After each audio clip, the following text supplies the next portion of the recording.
The head of the Gestapo, Heinrich Müller, was never captured, never confirmed dead, and remains the highest-ranking Nazi official for whom no post-war fate has ever been established. That fact sits differently the longer you hold it. Not a foot soldier, not a mid-level functionary who slipped through a bureaucratic crack. The man who ran the secret state police of the Third Reich, who signed the orders, who built the machinery, simply ceased to exist on the record somewhere between the spring of 1945 and whatever came after. Heinrich Müller was born in Munich in 1900, the son of a police sergeant, and spent his early career in the Bavarian political police with the methodical dedication of a man who loved administration for its own sake.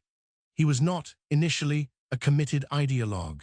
He joined the Nazi Party only in 1939, the same year he was appointed head of the Gestapo, partly because the appointment required it.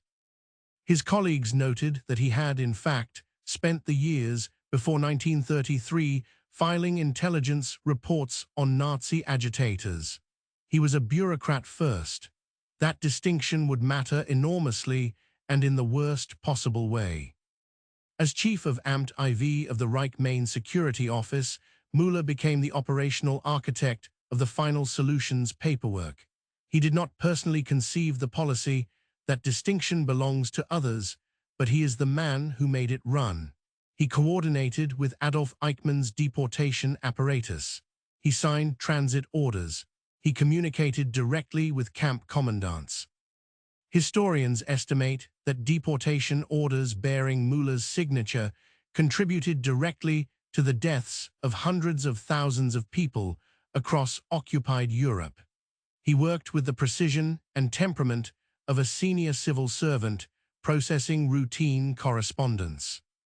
And then, on May 1, 1945, he was seen for the last time.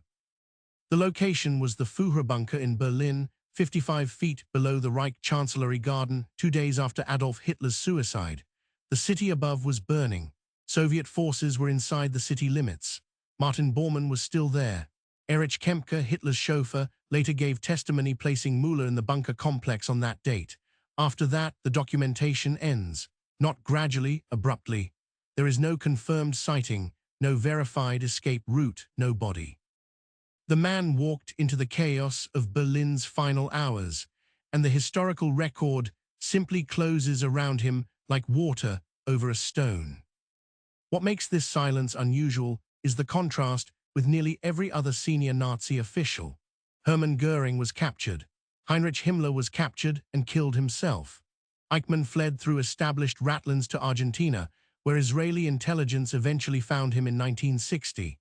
Even the men who successfully disappeared left threads, forged documents requested, border crossings bribed, monasteries used as waypoints on the route south through Italy.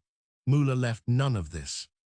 He either used no such network, or he used one so effectively that 60 years of investigation by multiple intelligence agencies have failed to find a single trace of it.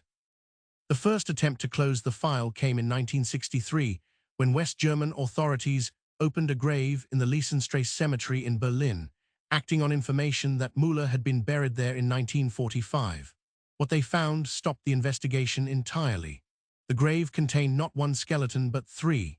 None of the remains were consistent with Müller's known dental records. One set of bones belonged to a man significantly taller than Müller's documented height. No explanation was ever established for how 3 sets of unrelated remains came to occupy a single grave registered under one name. The CIA file tells its own story, and it does not resolve cleanly.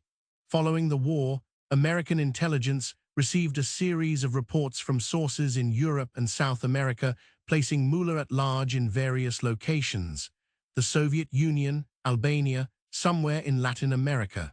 The reports were inconsistent in detail, but consistent in one implication: he had survived. At least one CIA officer, reviewing the accumulated intelligence in the post-war decades, concluded in an internal assessment that Müller had been recruited by the KGB. The logic was not unreasonable. Müller had spent years running networks of informants, penetrating resistance cells, interrogating Soviet agents. He understood Soviet intelligence methodology from the inside. He was, in a purely operational sense, exactly the kind of asset a foreign intelligence service might want. The CIA's 2001 internal review, declassified under the Nazi War Crimes Disclosure Act, addressed this directly. The agency concluded it had no evidence Müller had ever worked for American intelligence. What that review did not conclude, what it explicitly could not conclude, was that it knew what had happened to him. The file, the review noted, remained open. Now consider what the open file actually contains. A man responsible for the bureaucratic murder of hundreds of thousands of people attended meetings in a bunker as Berlin fell, and then was not there. A grave dug in his name held the bones of 3 other people. Dental records were requested and did not match.